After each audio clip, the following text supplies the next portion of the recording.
Welcome to Retirement Revealed. I'm your host, Jeremy Keil, and we're here to turn your retirement savings into retirement income. And today we're talking with Brooke Napiwocki about overcoming financial fear and perfectionism to live a life of financial wellness. I met Brooke through our local financial planning association. She's always willing to share, always helpful, and I just found her to be very interested in educating others. This is Retirement Revealed, where Jeremy Keil and his guests guide you towards making smarter retirement, investment, and tax planning decisions.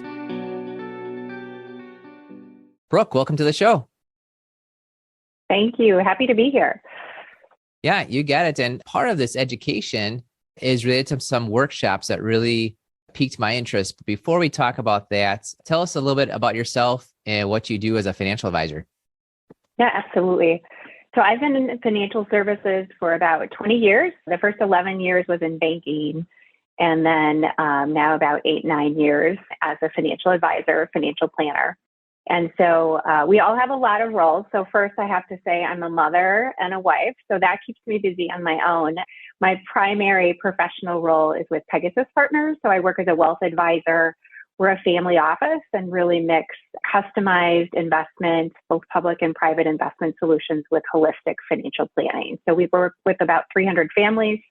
And I'm sure you feel this way, Jeremy. I feel like we struck, this awesome career where we do financial services, right? We have this analytical brain and we get to do all the fun stuff, but we also have a helping profession. And so I really think of our career as a helping profession, just like a teacher or a nurse. And I have a lot of teachers in my family. So I feel like that's part of why I do a lot of speaking too. I just really want to educate and kind of reduce some of the fear. So I'm able to do that in my work, and then was able to do it a little bit more through Be Financially Well, which is what we'll talk a little bit more about today.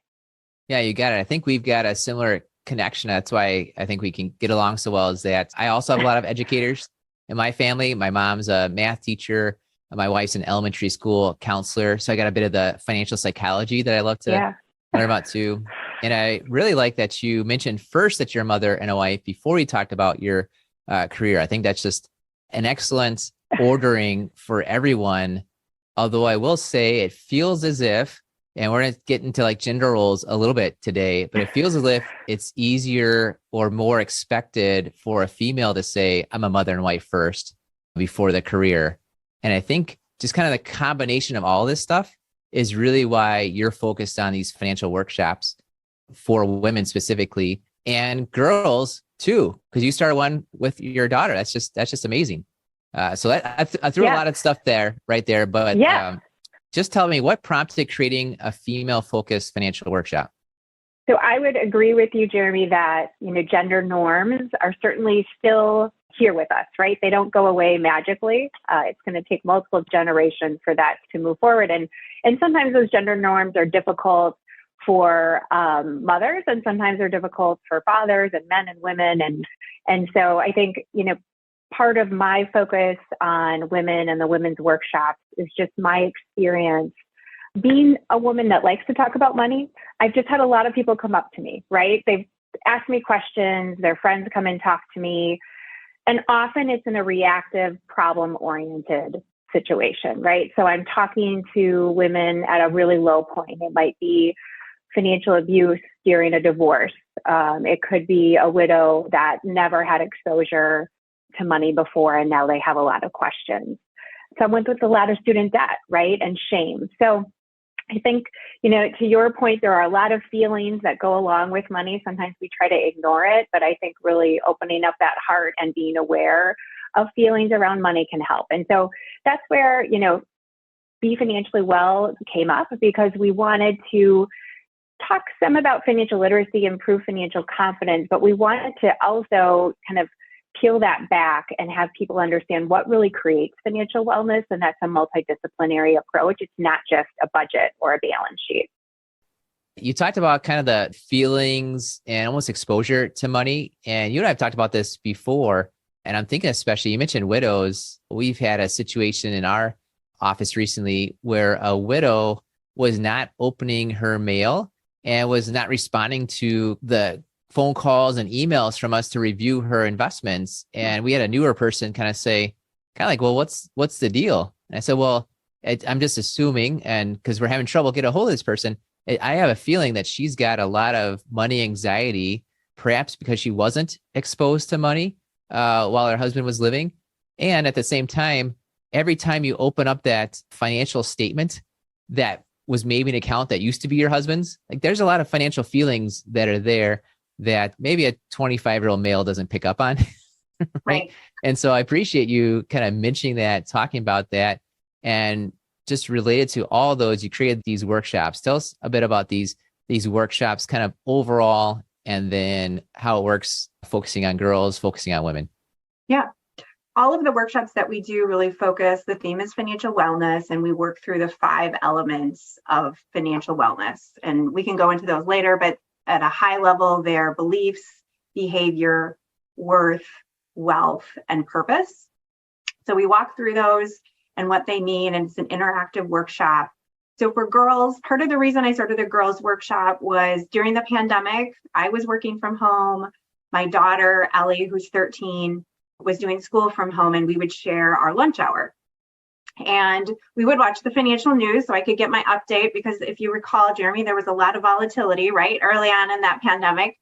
And she was really naturally interested. And I thought it was this unique opportunity for us to talk about the financial markets, the economy, and then also, she certainly had some interest in some of the meme stocks as well. So we were able to just have this conversation. And I thought, what if I not only focus on women, but we start earlier, right? And we can start with girls, and there's this just amazing compounding that they can have of financial confidence and financial literacy at a young age. So we started then developing kind of the girls' workshops during the pandemic. And our goal is to kind of have at least one of those, and they're mother-daughter workshops or guardian girl workshops, and interactive, and really kind of a nice mix of financial literacy, but also really building financial confidence and understanding, what your emotions and behaviors look like with money.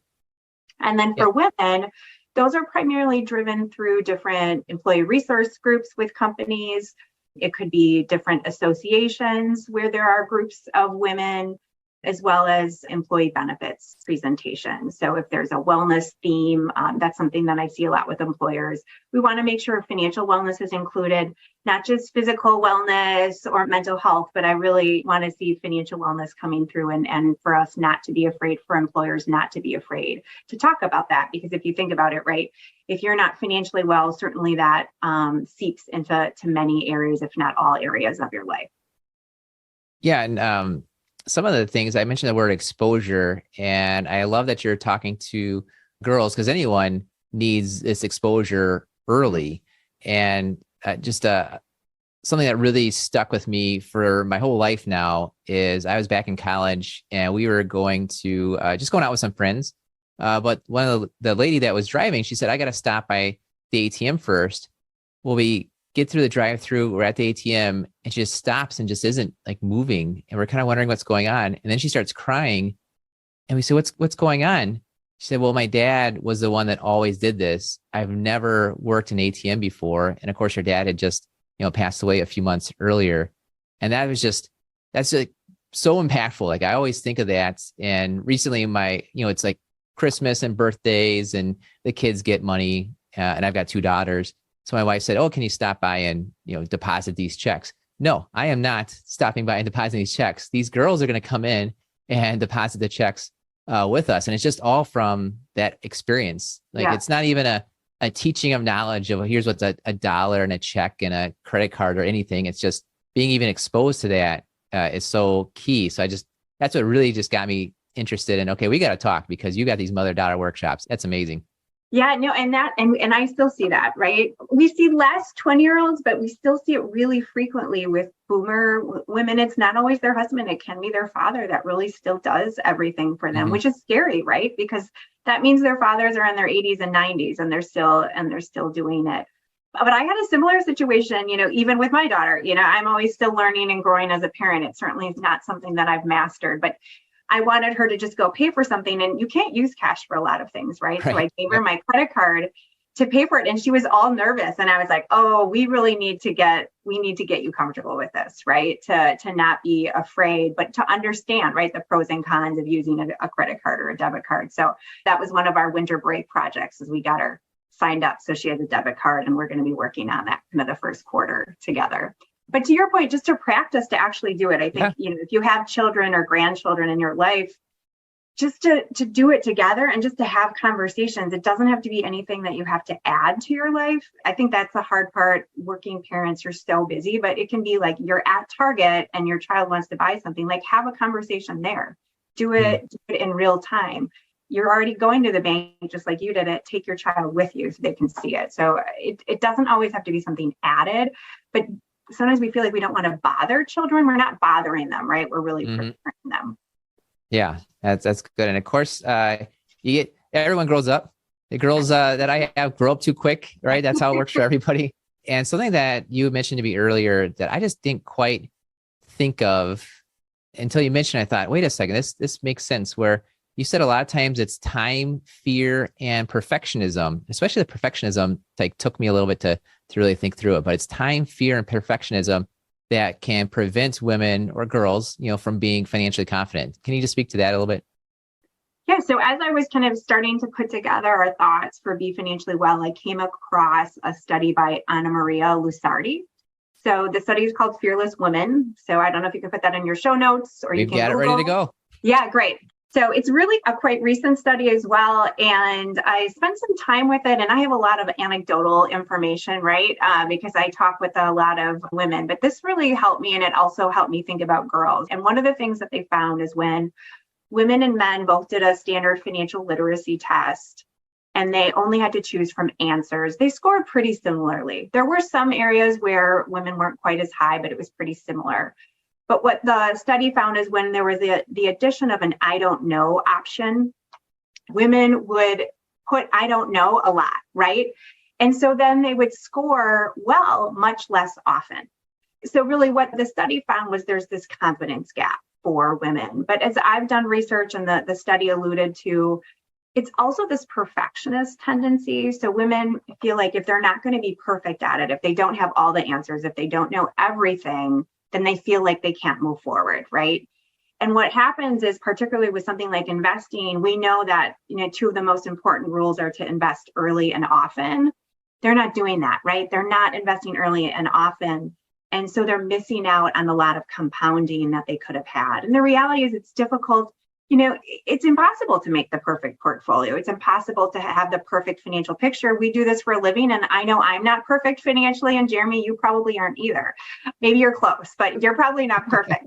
So I think just letting them know, yes, you want to be cautious. You want to take time. You want to be an educated investor, but you do need to take some action along the way. So knowing that it almost is kind of a fight or flight or internal conflict, knowing that you might just need to push through that and be brave, like you might need to do with other things. And so that's part of the encouragement there.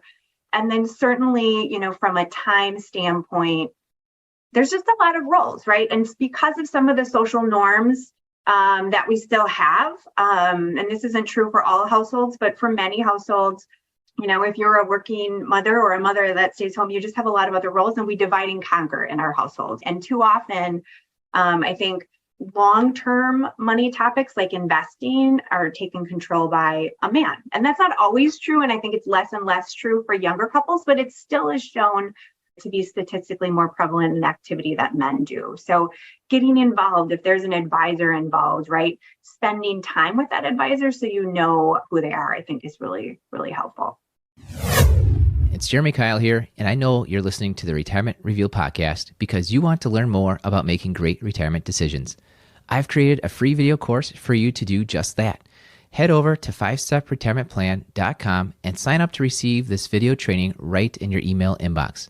We broke down our 5-step retirement plan into bite-sized videos so you can get started on the retirement, investment, and tax planning you need to create a consistent retirement income.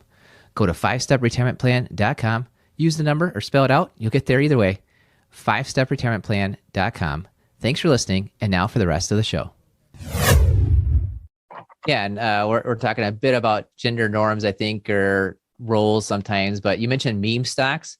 And I feel like, and I'm sure there might be studies soon about it, where sometimes what happens with men or young men is this fear of missing out. Like, I better get in before I lose out. And when you talked about the perfectionism, it really struck me a comment that came from someone who's actually a male, but he said, "Oh, I don't have FOMO, fear of missing out. I have fear of doing anything." Like he has Yep. fear of doing anything Mhm. because what if you make a mistake? And I Yeah. think that's that connection where if you have a fear of making a mistake, you avoid starting that $50 a month into the Roth IRA or whatever it is that you have in there. And of course, the fact that it was a male that told me that just reminds all of us that there are generally a financial spouse and a non-financial spouse. And Mhm. it's not just the females that are the non-financial spouse, because Yep. there's almost always a non-financial spouse in a couple. And I think for you listening, like maybe that's just a good sign of finding a good financial advisor, where if you're the one who's a financial spouse and you are reaching out and talking with financial advisors and they are interested and encouraging and empowering the person who's the non-financial spouse, that's probably just a good sign you found the right advisor for you. Yeah. That's my guess. Yeah. And they might adapt it a little, right? Like maybe like some people just don't have the patience or capacity for a full meeting. And again, busy. So it might just be 15 minutes, right? These are the cliff notes for you. Or you said this topic was interesting to you, or it might be this decision, this pension or this social security decision is going to impact you for the rest of your life. So it's really important that you're here for that, right? So prioritizing it. But I agree. I think it's a great character trait of an advisor to try to include, and it doesn't always have to look the same. And I think advisors might need to be a little flexible and change it up a little. Yeah, that's for sure. And we're focused a lot on people that are planning for retirement. And when we were talking earlier, we kind of broke it down and said, let's talk about some of the biggest mistakes. But I think hurdles is maybe a better word. Yeah. Like, what are the biggest hurdles women have going into retirement? You mentioned one, the perfectionism, the fear, which just prevents the kind of getting into the market and that compounding interest helping you out financially. You talked about the time, like you're kind of taking care of everyone else. But there's some other ones that are kind of unique. And one of them, especially is around like healthcare, long-term care. Tell me about that a little bit. More often than not, women, they plan to retire around the age of 65, but the average retirement age is 62. So retiring early than we think we might. And often that's related to healthcare or caretaking. So again, the reality is just statistically, we're more often caretaking. That could be for a spouse, it could be for our children's children. That can look, different. But because of that, it's important to think about, are you taking care of your own needs, right? Like, what is your healthcare plan and what is your long-term care plan? And not just yours, but if you're married, what is your spouse's long-term care plan? Because if they don't have one, you're probably their plan, right? And because statistically, we're going to live longer, all of these healthcare and long-term care decisions are even more important for us. And, when women are in long-term care, they tend to be there longer than men. So men typically pass sooner. So having, the opportunity to plan for that for yourself, to have an open conversation, to work with a professional, I think it helps prevent some of the anxiety that women get as they get closer to retirement. Like the big lady concept, it sounds silly, but in our firm, I've already, I hear a number of women say that, right? And they're really doing very well financially, but they still have that fear. So sometimes the best way to get through a fear is to work through it and like run the numbers, evaluate the plan, and have a plan, right? Have it documented and communicate that with your family. And that's where, having that relationship with the advisor can certainly help. Yeah, for sure. And you'll hear my tagline later on for the podcast, but it's know more about your money. You will feel better about your money and you will make better money decisions. Mm-hmm. And it starts with the knowing. And unfortunately, sometimes people don't have the access to the knowledge, or they kind of stick their head in the sand about it. But it's just having that knowledge is what helps you feel better about money, which means that you naturally expose yourself more to things like money and you'll make those better money decisions. And it's interesting too, because I see a lot of time that people retire earlier than they expect. People live longer than they expect. Yeah. And that's male and female. But I think it just gets compounded in the female world because I used to joke in live seminars. I haven't done too many live seminars lately with COVID. They're all webinars now. But it seems like when mom or dad have issues and they're like in their 80s or 90s, it's the oldest male that takes care of the money for them, and it's the youngest female that takes care of the actual health issues. So it's not even just your own like dynamics of what you've chosen with your spouse and how you're approaching family. It's almost like these expectations that oftentimes cause the female to retire earlier, not because of her health. Like people think you'll retire early because my health changes. No, it's your parents' health that changes. That's causing you to retire earlier. Yep, exactly. And it's so important too, because these decisions, why I love working with retirement, people walking into retirement, is that so many times you fill out a piece of paper one time and you're stuck with it the rest of life. And just what we said there, where it's the ladies that retire earlier because of a lot of reasons, that live longer because of a lot of reasons, those one-time decisions are far more impactful to them. And I just had 2 calls yesterday with prospective clients. They were on our webinar. We talked to them afterwards, and both of them had, it was male, so they're fitting the gender norms right there. But they both said 2 things that just really kind of grated on me, is that both of them have pensions. Both the husbands are already retired. And I asked, what's the survivorship look like? And they both said, oh, we didn't bother to take on that survivorship. The first one said, well, I figured she'd be fine because she's working. And the other one said, well, I ran the math and it didn't seem worth it. And so both of those were just like so personal, male centric. It just really got to me like, oh my goodness, like, did they even ask their wife their opinion? Did they bother to kind of look at it from both sides? It's just so impactful. Like if you're making a pension decision and you're the traditional male-female couple, like your decision as male is almost worthless. Like what really matters is how this is going to affect that female, because the odds are so great. Absolutely.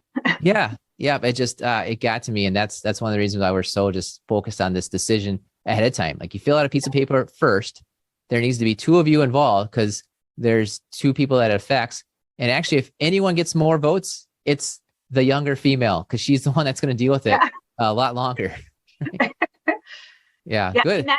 That makes me kind of think of some of the opportunities for Yes. women. And I was actually on a panel recently for Temple Milwaukee, which is a professional women's organization. And the topic was called Reimagining Retirement. Mm-hmm. And I was so excited that Tempo did the session, not because I was on the panel, but because I think it was so important to not just talk about all the numbers of retirement, but also to start to think about what's possible. And that's where I think, financial planning and the work that we do, there also is creativity and curiosity that's involved, and we can help, the families that we work with explore. And so what we did is, we really asked, there were a lot of different questions, but we said, how can you spend the rest of your life in this new way? And you don't have to think about the past. You can, obviously we all have financial restrictions in some way potentially, but you can really explore what's next. For some women, that's they have this amazing professional skill set. So I'm, blessed to work with these brilliant women, and they might serve on paid boards, right? Or it might be that they want to volunteer and they're a park ranger, something like that, or they're a traveling nurse. And there's a new book. It's called The Upgrade. I don't remember the author, but you can find that in the show notes. Look it up. And it talks, and this is specific to women, but it actually talks about how at this age of kind of approaching retirement into a retirement, it's this upgraded period for women, because their brains are able to really just focus on their priorities and what they want, often if they're not caretaking. And so I think it's a really exciting time for women to start exploring retirement. And again, it might not even be that they want to retire, but now they get to use the skill set that they have in a different way with more flexibility. So I'm very optimistic. I'm bullish on women in retirement. And I think a lot of their research is showing, why, because it's a time in their life that they can really enjoy, and they can enjoy more if they do the planning, that they need to do. Yeah. And I love that you threw the finance term in there, bullish. That's awesome. You're exposing us all to the good finance terms that are out there. But it is an interesting situation where financial services is more male dominated. And yet the studies show that female investors do better. Like their creativity, their curiosity, their patience, they're oftentimes not interested in, let me beat the next guy that I think some of the guys are interested in. Like all those add up to where there's advantages to being female when you're approaching your finances. It's Once amazing. you get rid of that fear, Yeah. So many women, they're so financially smart, right? Because they just how they think. I don't know. I think they're just able to use all these different parts of their brains and the questions that they ask. Once they're afraid of not looking, not as smart as they want to be, and they let their guard down just a little bit, they open up and they ask brilliant questions. And they're really, I like to use the word, they're disciplined. They're really financially disciplined.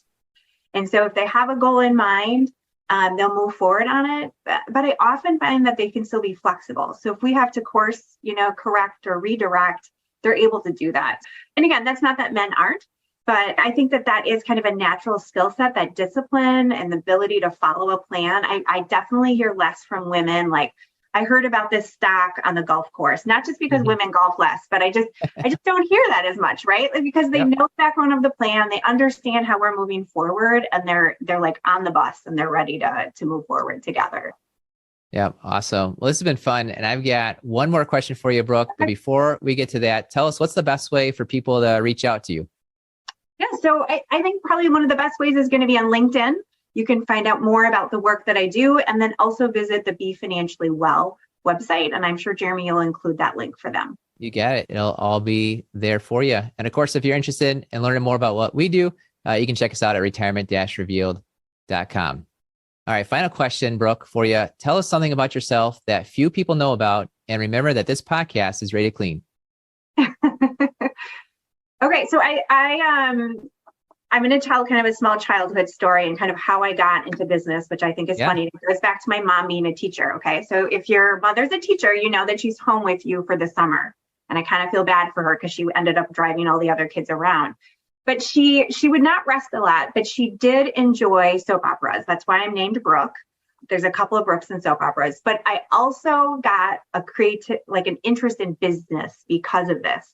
So on Young and the Restless and Bold and the Beautiful, the women were running businesses, like they were heavily involved in the business. And so I didn't have a background in business. My dad was a carpenter. My mom was a teacher. But that's really how I decided that I wanted to understand money and I wanted to be involved in finance and business. So it all came from a soap opera, which I think is kind of a fun story. That's awesome. Appreciate you sharing that. And thanks for coming on and just sharing us more about what you do professionally and with the Be Financially Well workshops. And thanks a lot for all you do, Brooke. Yeah, thank you. Good. And thank you for listening to the Retirement Revealed podcast. We believe if you know more about your money, you will feel better about your money and you will make better money decisions. This was another great episode of the Retirement Revealed podcast. Click on the subscribe button below to automatically get our latest episodes. If you liked our show and want even more, please give us a rating and a review at Apple Podcasts, Spotify, or wherever you listen to your podcasts. We would love to hear from you. Please go to retirement-revealed.com to learn more and send us your questions and feedback. The information covered and posted represents the views and opinions of the guests and does not necessarily represent the views or opinions of Keil Financial Partners, Thrivent, or its affiliates. The guests are not affiliated with or endorsed by Thrivent Advisor Network. Keil Financial Partners does not provide legal, accounting, or tax advice. Consult your attorney or tax professional. Representatives have general knowledge of the Social Security tenets. For details on your situation, contact the Social Security Administration. Keil Financial Partners is part of the Thrivent Advisor Network, a registered investment advisor. The content has been made available for informational and educational purposes only. The content is not intended to be a substitute for professional investment advice. Always seek the advice of your financial advisor or other qualified financial service provider with any questions you may have with your investment planning.